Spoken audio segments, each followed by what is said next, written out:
Bonsoir mesdames, messieurs, bienvenue au 20h sur Equinox Télévision.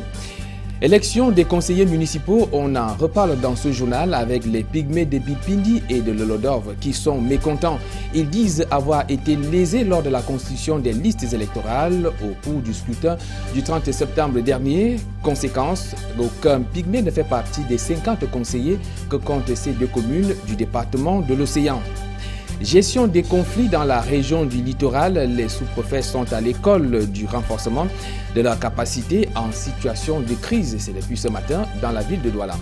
Enfin, émergence du Cameroun à l'horizon 2035, le Fonds monétaire international émet des réserves sur la capacité du Cameroun à atteindre cet objectif. La mission de l'institution de Bretton Woods vient donc de passer 7 jours au Cameroun. Dans ce rapport, il est mentionné que le taux de croissance de l'année en cours dans notre pays est de 4,5% au lieu de 6,1% tel que le prévoit le document de stratégie pour la croissance et l'emploi. C'est d'ailleurs le sujet qui nous intéresse en deuxième partie de ce journal avec notre invité.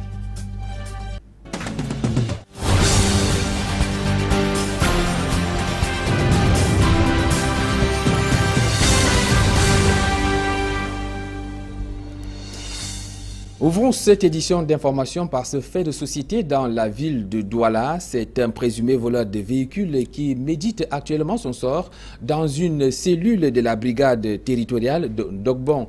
Ce dernier est soupçonné d'avoir dérobé 4 véhicules à leurs propriétaires en l'espace de quelques jours dans ce quartier de l'arrondissement de Douala 5e. Le récit des faits avec Julingué et Eukwa-Claude. Plus d'une semaine ne passe sans qu'un véhicule ne soit volé ici, au quartier d'Ogbon à Douala. Dans cet arrondissement de Douala 5e, près de 4 automobiles ont été enlevées à leurs propriétaires par des brigands. Le dernier en date est ce pick-up de marque Toyota qui a été dérobé par ce présumé malfrat. Hier, on est tombé entre les mains de notre voleur de véhicules. Et c'est comme ça qu'on l'a conduit au Bravo. Et il avait même bien enlevé le plaque d'immatriculation. Ces derniers jours, la plupart des plaintes enregistrées dans cette brigade sont liées au vol des voitures. Nous avons déjà eu 3 cas de vol de véhicules dans mon secteur. Le premier s'est passé là-bas au niveau du cité des Palmiers. Le deuxième au niveau de l'université. Et l'autre était ici en face de l'école publique de Ndobon. C'est comme ça, donc, avec mes éléments, nous avons donc commencé à mener des enquêtes. En cette veille de fin d'année, les forces de l'ordre exhortent les usagers à plus de prudence. Parlons à présent de la gestion des conflits dans la région du littoral. Eh bien, les sous-préfets de cette partie du Cameroun renforcent leur capacité au cours d'un séminaire organisé ce jour dans la capitale économique. Le secrétaire général de la région du littoral a d'ailleurs pris pour prétexte cette rencontre pour rappeler à ses chefs de terre leur mission. Les précisions avec Mitterrand Dam et Serge Alaotou. Des sous-préfets de la région du littoral réunis pour le renforcement de leur capacité pour la gestion des conflits. Il y avait urgence pour le secrétaire général de la région du littoral. Pour lui, les sous-préfets doivent se cultiver et s'informer au quotidien.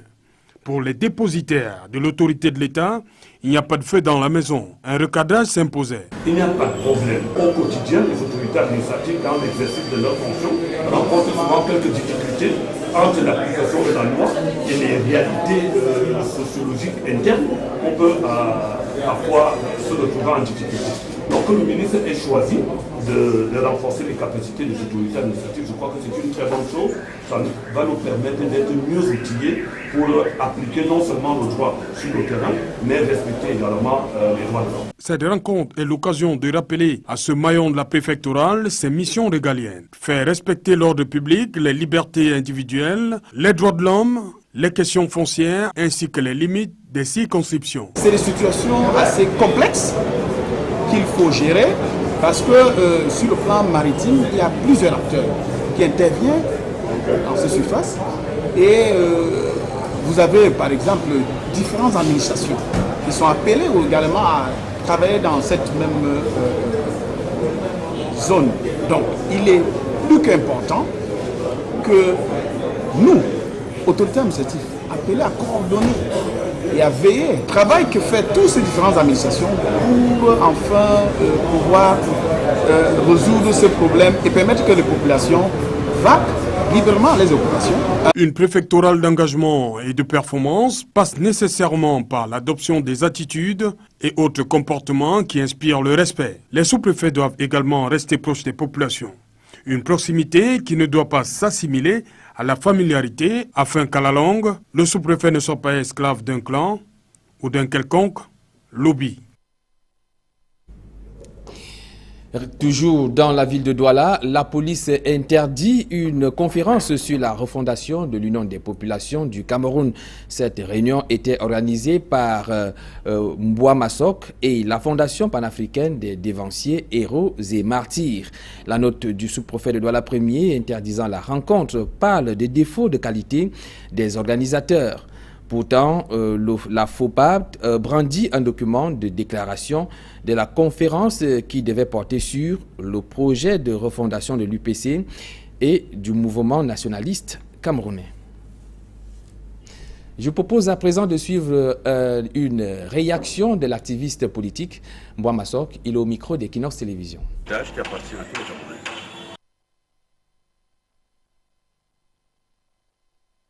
L'UPC est un legs, c'est un héritage qui appartient à tous les Camerounais.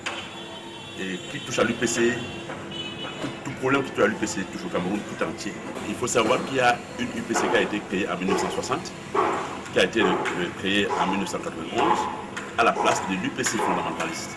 C'est-à-dire que l'UPC qui voudrait que le Cameroun s'autogère. Ce que je propose concrètement, c'est qu'il faut redonner à la jeunesse nationaliste de tous bords, compte non tenu forcément de l'appartenance à cet internat de l'UPC, mais qu'ils soient nationalistes, parce que ce que les Camerounais ont enduré, nos parents, nos grands-parents ont enduré, est si fort et si porteur d'espoir qu'il n'est pas normal que la génération actuelle abandonne la dynamique nationaliste à certaines personnes qui en font une base de négociation, une base de personnes personnelles. Le nouvel exécutif communal de Douala 4e est officiellement installé dans leurs fonctions. Koum Frédéric Elanguet et ses 4 adjoints ont pour mission d'améliorer le taux de recouvrement des taxes et des impôts, de redresser la couverture sanitaire des populations, d'assainir les mentalités pour lutter contre le désordre urbain. Ce sont là quelques recommandations qui leur ont été faites par le préfet du Vouri, Paul Nasseri Beya. Je propose à présent de suivre quelques-unes de ces recommandations formulées ce jour par le préfet du Vouri, Paul Nasseri Beya. Nous notons du faible taux de recouvrement des taxes et des impôts, pourtant nécessaire pour le développement harmonieux de cette commune, qui pourrait s'expliquer par la non-maîtrise de l'assiette fiscale ou encore le manque d'un fichier de consulat.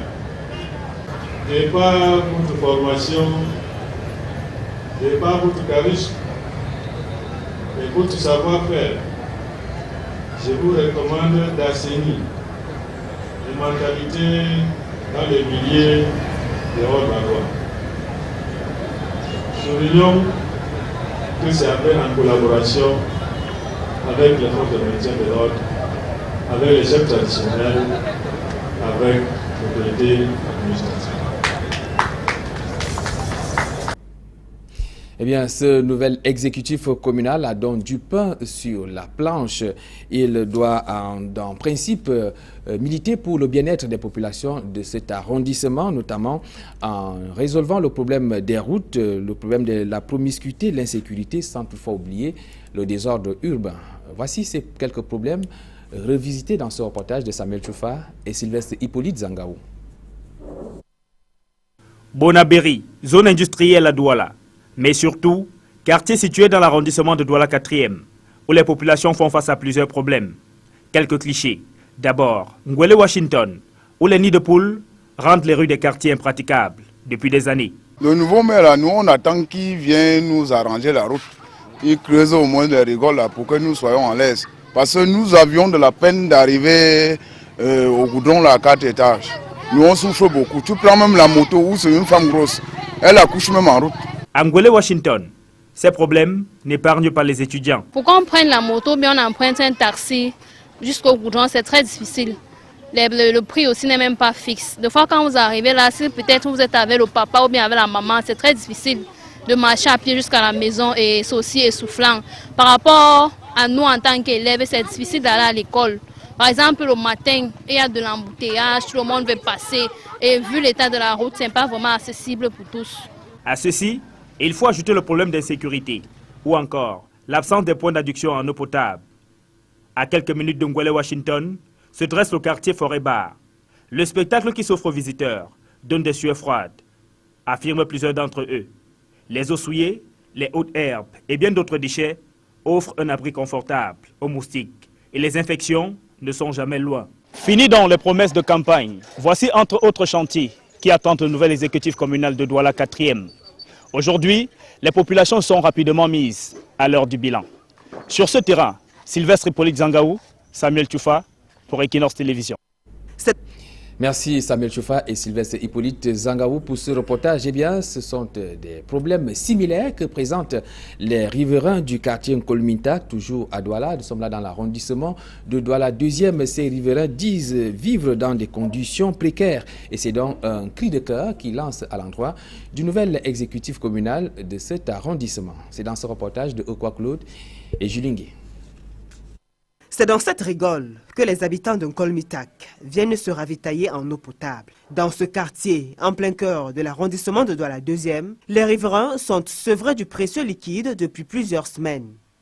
L'absence de l'énergie électrique rallonge la liste sur laquelle figurent les plaintes de ces chefs de famille. Les poteaux de la Sonelle sont tombés sous la pression des intempéries. Les habitants éprouvent les difficultés à accéder à leur domicile. Depuis plus de 10 mois, le chantier de construction de l'axe qui dessert Terminus Newbel avance à pas de tortue.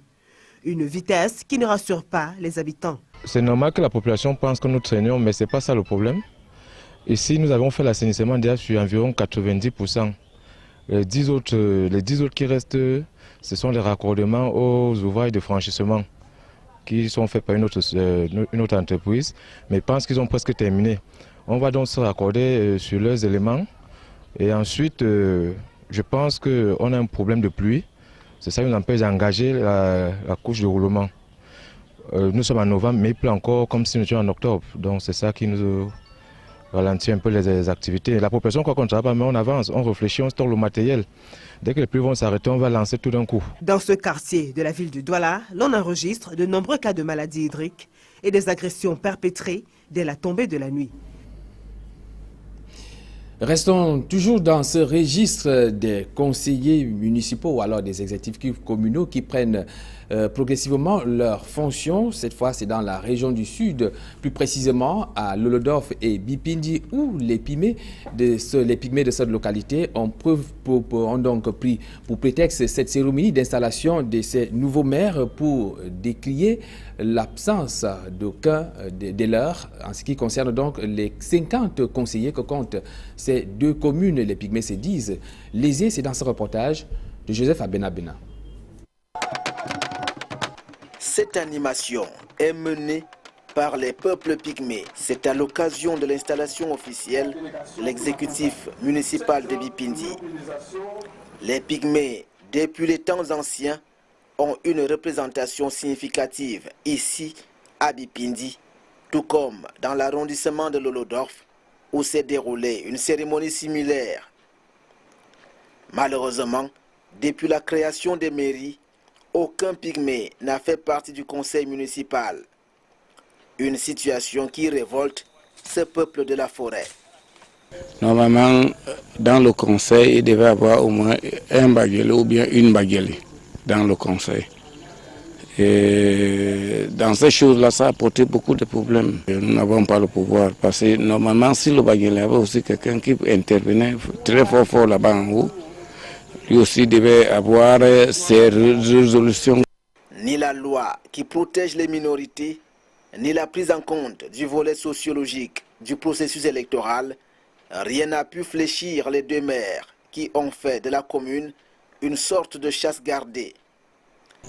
Il y a des députés pygmées dans les autres pays, Burundi, Rwanda, République démocratique du Congo, que moi j'ai eu à parcourir. Et au Cameroun, est-ce que ces gens se disent, est-ce que même il faut que les pygmées passent aux élections? La plupart des maires ici ne sont pas une émanation de la volonté du peuple. Les pygmées devront prendre leur mal en patience, au moins pour 5 ans encore. En économie, l'inexistence d'un véritable partenariat secteur public-secteur privé et l'absence d'une politique monétaire plombe la croissance du Cameroun. C'est l'avis d'un expert des politiques économiques. Dominique Yamtimba donne son avis après qu'une mission des institutions de Bretton Woods de passage au Cameroun ait déclaré que le taux de croissance économique de notre pays est estimé aujourd'hui à 4,5% et d'ailleurs insuffisant pour mettre le pays sur les rails de l'émergence en 2035. Je vous donne rendez-vous en deuxième partie de ce journal avec notre invité. Nous allons revenir sur le rapport de cette mission du Fonds monétaire international qui vient de passer 7 jours au Cameroun. Rendons-nous à présent dans la région de l'Ouest Cameroun, plus précisément à Banganté, où l'on tend vers une solution au problème d'accès en eau potable avec un peu plus de ces 65 millions de francs CFA qui viennent d'être remis à la localité d'Undé par une entreprise française. Cet achat devrait donc permettre à étancher la soif des populations du département d'Undé. Jérôme Nassi Sobzé. 100 000 € par an pour soutenir la commune de Banganté. L'annonce a récemment été faite dans la salle des actes de l'hôtel de ville de Banganté par les partenaires français de développement. Pendant 3 années que durera ce projet, les communes sœurs de l'Ouest et d'une partie du centre pourront profiter de cette révolution dans le domaine de l'assainissement. Le projet, c'est, je dirais, la suite du projet d'assainissement qui a gagné le premier prix national. Le tout premier prix national fait comme des meilleures pratiques communales de développement local. Il ne s'agit pas de créer les latrines et sans penser ce qui se passe après, c'est donc mettre en place un centre régional de traitement des boues de vidange. C'est-à-dire que récupérer les boues de vidange, que ce soit public ou privé, et même d'autres communes. C'est dans le cadre de la deuxième phase du projet de la maîtrise d'ouvrage durable pour l'accès à l'eau et l'assainissement dans la commune de Banganté que les partenaires français de développement ont rassemblé sur une même table les nouveaux conseils municipaux, les chefs de quartier, les autorités administratives et les hommes de la presse, tant privés que publics, pour leur expliquer concrètement ce qu'ils entendent faire. C'est d'aider la ville de Banganté à faire la révolution au niveau de l'assainissement, traiter toutes les boues de vidange, des latrines qui ont été créées un certain nombre d'années, mais aussi de tout le parc privé, et de pouvoir derrière, eh bien, c'est recycler toutes ces choses-là. Après donc la construction de 15 blocs de latrines écologiques dans la commune de Banganté, les partenaires français entendent mettre sur pied un centre régional de traitement des boues de vidange avec un accent social basé sur l'intercommunalité des mairies de l'Ouest. Le rôle du projet étant de protéger la nappe phréatique qui nous fait vivre. Le monde étant devenu un petit village planétaire, il est désormais impérieux pour des gouvernements de protéger la nature partout où besoin se fera sentir. Restons dans la région de l'Ouest Cameroun où les écoles de formation médicale sont invitées à respecter les exigences académiques. Cette recommandation a été faite par le délégué régional en charge de la santé publique. C'était au cours de la rentrée académique à Bafoussam. Je retrouve une fois de plus Jérôme Nassi Sobzé pour les détails. La salle des réunions de l'hôpital régional de Bafoussam a servi de cadre vendredi dernier à la cérémonie de rentrée solennelle des écoles de formation des personnels infirmiers et médico-sanitaires de la région de l'Ouest, édition 2013-2014. Une cérémonie qui justifie la ferme volonté du gouvernement de la République en général et du ministère de la Santé publique en particulier à offrir, mieux que par le passé, une formation de qualité ayant pour corollaire l'amélioration qualitative de l'offre des soins de santé. Il revient maintenant au directeur d'école d'apporter un encadrement et un suivi de la mise en œuvre des activités par les enseignants. Et au niveau des élèves, ils sont tenus de suivre le comportement, l'agissement et même l'attitude des élèves dans leur établissement. Cette cérémonie visait donc à tracer une ligne matricielle qui devra servir de boussole pour toutes les parties prenantes. Même s'il faut saluer et féliciter les responsables des écoles de formation, il reste quand même à souligner qu'il y a encore d'importants sacrifices à consentir pour l'émergence académique. Et celui même de l'encadrement, de la supervision des multiples écoles de formation qu'il y a dans la région de l'Ouest. Parce qu'il y avait un service de formation à la délégation et c'est ce service qui pouvait mieux faire la police au niveau des établissements pour monter les conditions de travail, les conditions d'encadrement des élèves et puis le suivi pédagogique des programmes. Le respect des exigences académiques dans les écoles de formation du personnel médico-sanitaire, facteur déterminant pour une formation de qualité, ce thème fort évocateur a tenu les leçons inaugurales. Le contexte actuel, marqué par la ferme volonté gouvernementale d'offrir à la jeunesse une formation de qualité et qui se matérialise par la décision conjointe des ministres de la Santé publique et de l'enseignement supérieur d'assainir le milieu de la formation du personnel médical. Avant la page étrangère, on parle de la lutte contre le VIH-Sida, où le taux de séroprévalence est en nette augmentation à Kribi, c'est dans la région du Sud. Il est passé de 4,9 il y a 4 ans à 5,6% en 2013. La jeunesse de la cité balnéaire a ici été impliquée pendant 2 semaines à la sensibilisation contre cette pandémie. Joseph Abenabena. Hier de Kribi est pointé du doigt comme une zone à risque au Cameroun en matière de propagation du VIH-Sida. Avec le taux de prévalence avoisinant 6%, la capitale touristique du Sud est au-dessus de la moyenne nationale. Pendant 2 semaines, 400 jeunes de 10 à 23 ans ont été enrôlés à la sensibilisation par le ministère de la Jeunesse et de l'Éducation civique. Parce que Kribi est donc au-dessus du taux de prévalence national que le gouvernement et son partenaire, l'UNICEF, ont donc décidé de mener des activités, des actions devant concourir à ramener à la plus simple expression le taux actuel. Malgré les campagnes de sensibilisation et de distribution gratuite des préservatifs, les grossesses indésirables en milieu scolaire et académique prouvent l'inefficacité des méthodes. Les jeunes du département de l'Océan, avec l'élection du nouveau bureau au Conseil national de la jeunesse, veulent prendre en main leurs préoccupations au-delà du VIH-Sida. La jeunesse de l'Océan est ensemble et que certainement comme tous les autres jeunesses, ils ont des problèmes qui leur sont spécifiques. Nous avons demandé à tous les dirigeants, n'est-ce pas, du Conseil national de la jeunesse nouvellement élu au niveau des arrondissements, qu'on se mette ensemble et dans l'optique de fédérer les énergies. Avec les chantiers en cours dans l'océan, les jeunes espèrent se prendre en charge sur le plan socio-économique et échapper ainsi au chômage et aux conséquences du VIH-Sida. À l'étranger, Libye, au moins 9 morts et un peu plus de 50 civils blessés. C'est le bilan des affrontements entre l'armée de la Libye et une puissance milice islamique. C'était ce jour. Les précisions avec les confrères de CCTV. Ce sont les premiers blessés des affrontements et il y en aura beaucoup plus puisque les combats à Benghazi s'intensifient. Pour les soldats, c'est la milice Ansar al-Sharia qui a commencé à tirer. Un groupe d'Ansar al-Sharia a ouvert le feu sur une patrouille appartenant à la brigade Thunderbolt à l'une des intersections. Nous, la première division, sommes arrivés alors d'un autre endroit et nous les avons trouvés en train de se cacher dans une maison résidentielle avec des uniformes militaires. Les voisins sont ensuite partis et il y a eu des gens tués et d'autres blessés, dont une jeune fille. Les écoles ont été fermées. On a demandé aux habitants de rester chez eux. La milice a joué un rôle clé en renversant Muammar Kadhafi, mais ils ont défié le gouvernement qui tente de les contrôler. Les affrontements sanglants sont fréquents.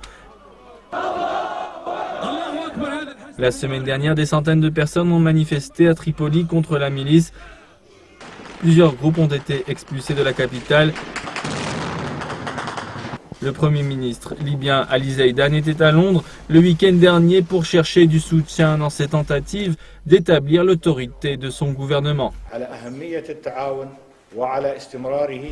Les États-Unis et le Royaume-Uni nous ont confirmé leur soutien pour que la Libye devienne un État démocratique et indépendant avec une contribution positive en termes d'efforts politiques internationaux et d'efforts économiques afin de construire une société pacifique.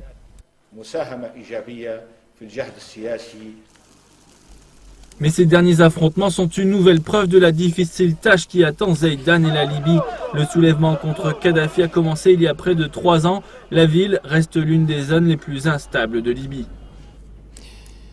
Je vous donne rendez-vous à présent après la transition. Pour la deuxième partie de ce journal, nous allons revenir sur le rapport du Fonds monétaire international concernant le taux de croissance du Cameroun.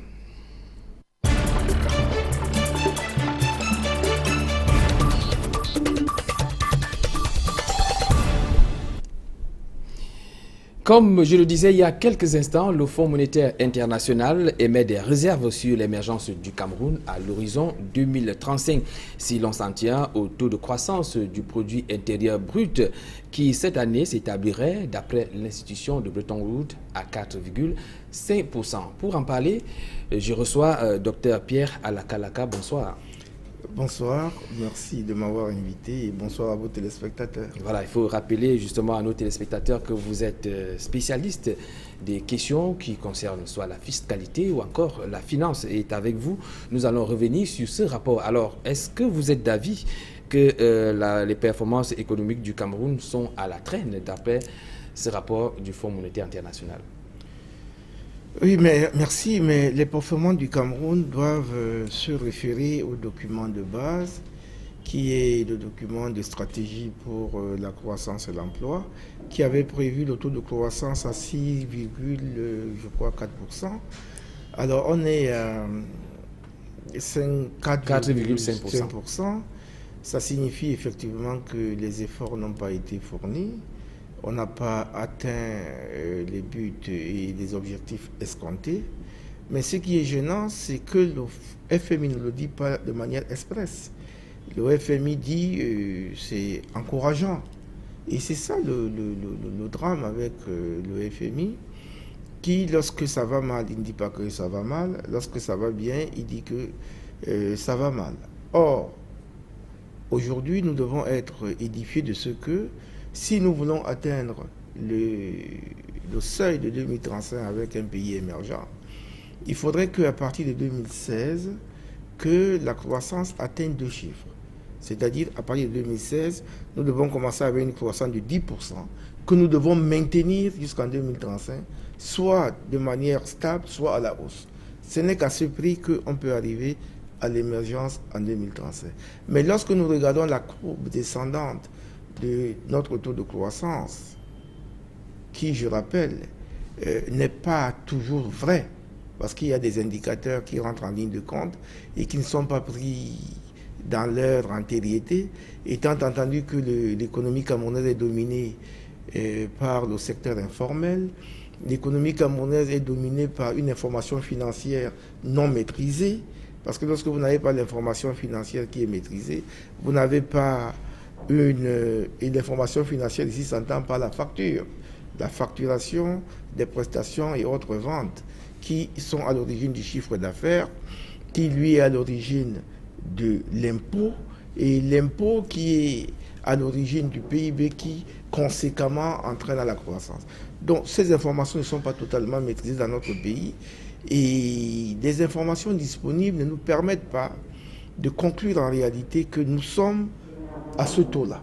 Ça peut être moins, ça peut être plus. Mais on aimerait quand même comprendre, puisque d'après le pourcentage que le document de stratégie pour la croissance et l'emploi du Cameroun présente, ne sont pas tout à fait exacts que le taux de croissance du FMI. Alors, on se pose un problème. Est-ce qu'il y a lieu que les efforts soient faits pour le progrès? Quels sont les progrès à réaliser pour que ce document de croissance puisse peut-être avoir les mêmes chiffres que ceux présentés par le Fonds monétaire international? De toute façon, vous savez, le développement, la croissance n'induit pas forcément le développement. Mais la croissance doit tendre vers le développement d'un État. Et le développement ici concerne l'homme. L'homme est au centre du développement. Le problème qui se pose, c'est de savoir si c'est l'homme pris individuellement ou l'homme pris collectivement. Dans le cas qui est le nôtre, le libéralisme nous dit c'est l'homme pris individuellement. D'où le capitalisme sauvage que nous connaissons, avec ces termes mondialisation, libéralisation, privatisation, tout ce que vous voulez. Ou alors l'homme pris collectivement, c'est-à-dire que une espèce de socialisme où on ne permet pas que les uns soient très bien et les autres vont mal. Donc ça signifie qu'en même temps qu'on doit privilégier le développement individuel, il faut privilégier le développement collectif. Ceci m'amène à dire que aujourd'hui, les États africains, notamment le Cameroun, sont dominés par les idées reçues. Et ces idées reçues font à ce qu'ils ne redéfinissent pas une vision politique qui est la leur, fondée sur notre philosophie, notre sorcellerie, notre cosmogonie, de sorte que nous puissions mettre en branle un système qui nous permet d'aller de l'avant. Moi, je pense qu'aujourd'hui, le Cameroun pourrait concilier deux choses. C'est-à-dire, le Cameroun pourrait tendre vers le développement individuel qui fait appel au libéralisme. On aurait une espèce de libéralisme communautaire par lequel on avait commencé. Et maintenant, tendre également vers le développement collectif, on aura une espèce de libéralisme, une espèce de socialisme libéralisé. En ce moment-là, pris et vu de la sorte, nous pouvons nous départir des idées reçues, c'est-à-dire remettre en cause les indicateurs de croissance qui nous habillent aujourd'hui, qui nous habillent tout en nous habillant. On nous parle du solde primaire qui doit toujours être positif ou nul.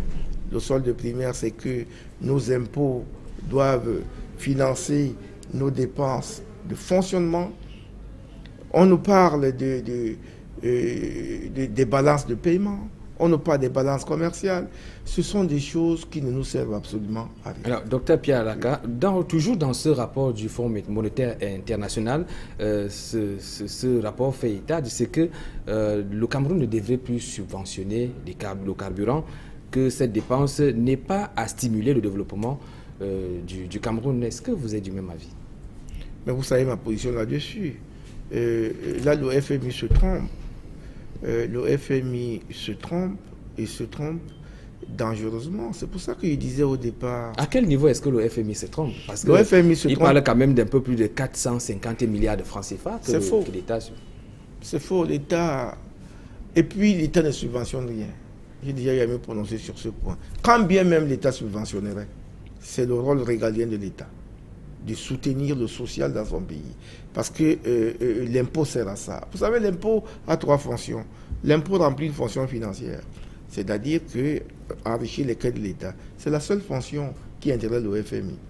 L'impôt remplit également une fonction économique, c'est-à-dire que par l'impôt, on peut accorder des dépenses fiscales et développer le tissu industriel d'un État qui seul permet à un État de se développer.